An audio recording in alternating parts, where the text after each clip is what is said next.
Theresa May flew to Brussels for the EU Council summit, which is focusing heavily on Brexit. It follows the government's defeat in the Commons over the withdrawal bill yesterday. MPs, including those from her own party, went against the Prime Minister to secure a meaningful vote on a final deal struck between the UK and the bloc. Well, the Prime Minister could have been forgiven for expecting a much worse day in Brussels on Thursday. She suffered a rather humiliating defeat in the Commons on key Brexit legislature on Wednesday evening. Some of her own party, well, turning rebel to vote against her in that. However, she did receive a very warm welcome, all in all, from those EU leaders she met up with in Brussels. Of course, many of those have their own big issues to deal with back at home. But the Prime Minister, when she arrived in Brussels, seemed bullish and certainly quite enthusiastic about the future heading into this conference. Disappointed with the amendment, but actually the EU withdrawal bill is making good progress through the House of Commons, and we're on course to deliver on Brexit. We have won 35 out of our 36 votes on the EU withdrawal bill. It is making good progress in the House of Commons, and that means we are on course to deliver on the sovereign vote of the British people to leave the European Union, and that's what we'll be doing. But there's no glossing over the fact that there are EU leaders meeting with Theresa May that are demanding clear answers from the British Prime Minister when it comes to what happens next with Brexit. We heard from Antonio Tajani, the President of the European Parliament. He said that he didn't want to see any more sleight of hand techniques from the British. We understand he was referring to what David Davis had said over the weekend in relation to agreements made on a future Irish border, or any potential future Irish border, being, well, only in name only and not being clarified. He said he wants to see them written down and part of proper legislation. The Austrian Chancellor, he went further. He said Brexit should be done away with.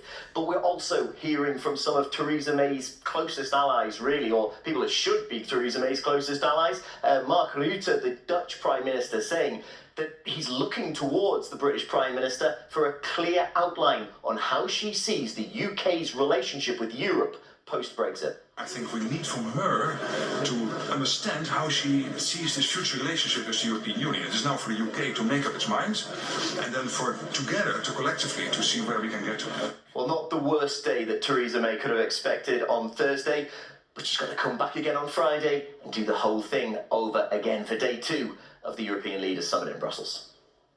And this all comes as Theresa May could be set for another Brexit blow.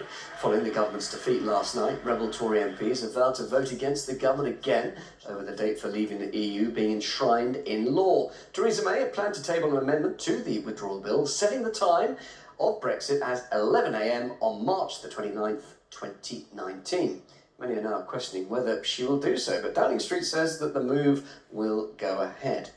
There was a piece of good news for the government today, though, as Brexit Secretary David Davis was found not to be in contempt of Parliament over his handling of supposed secret studies into the impact of Brexit. But he was still reprimanded.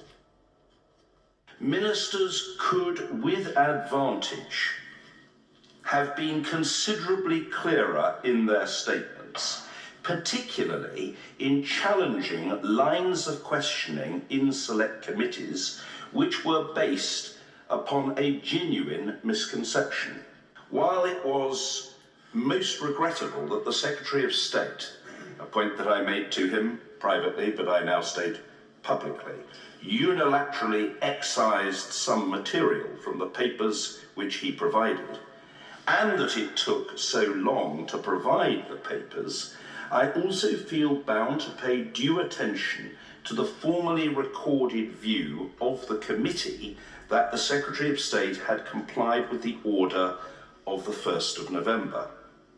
I have concluded, from the evidence which I have seen to date, that the test which I am bound to apply, that there is an arguable case that there has on this matter been a contempt of the House, has not been met in this case.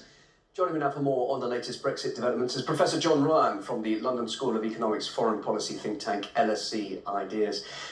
John, judging by the reaction yesterday to that defeat in the Commons, it looked like it was really a serious blow for Theresa May, maybe a leadership challenge leading to a general election and perhaps even derailing Brexit. What happened yesterday? Is it really as bad as that? No, it's just another accident along the road. I mean, Theresa May is not very good at politics, and she misjudged that whole vote. Her whips didn't get their act together, and again, party management wasn't very good. And you got the rebellion, and you got her humiliated, really, and that's the problem for her. She really is gone from one accident to another accident, and she looks like she's heading towards another one next week. On this vote about the timing of Brexit. Yeah. What are the implications then if she's defeated on that one? Well, I would expect that she might learn from her mistakes and that she would make a compromise there, because I think that she would be ill-advised to go ahead with that vote, because it looks like there would be another rebellion and she would be defeated. What do these votes against what the government's trying to do mean for Brexit ultimately? Because obviously the opponents of Brexit, whether it's either to derail it or indeed make sure it's a soft Brexit, they've got the wind in the sails at the moment, haven't they? They do, and I think she's misplaying this in a large way.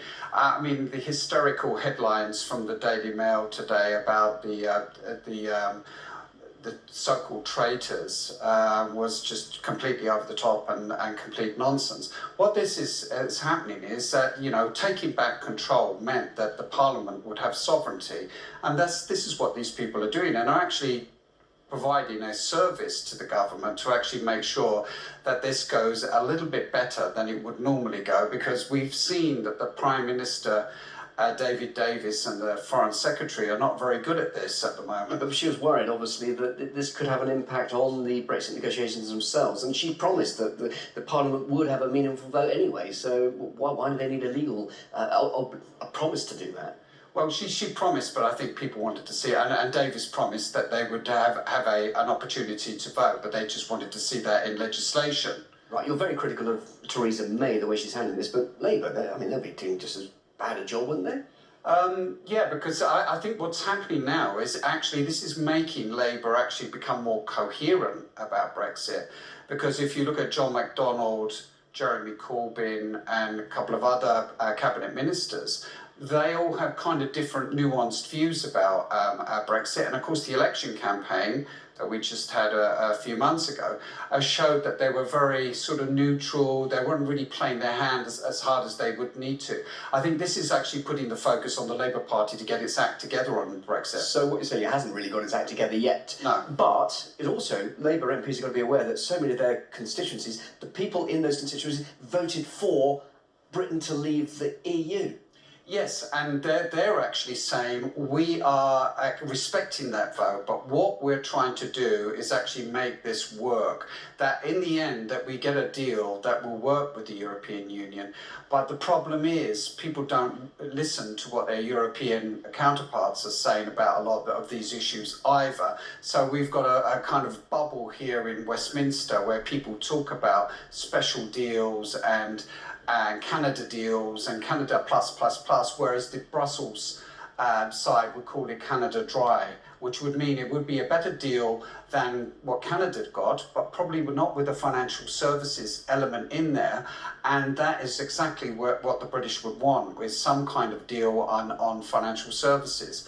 So yeah, we're plodding along, and she's making mistake after mistake, but she's the best game in town for the Brussels group at the moment, because they look at the options in the cabinet, Boris Johnson, you know, David Davis and others, and they shudder at the thought of having to deal with those people.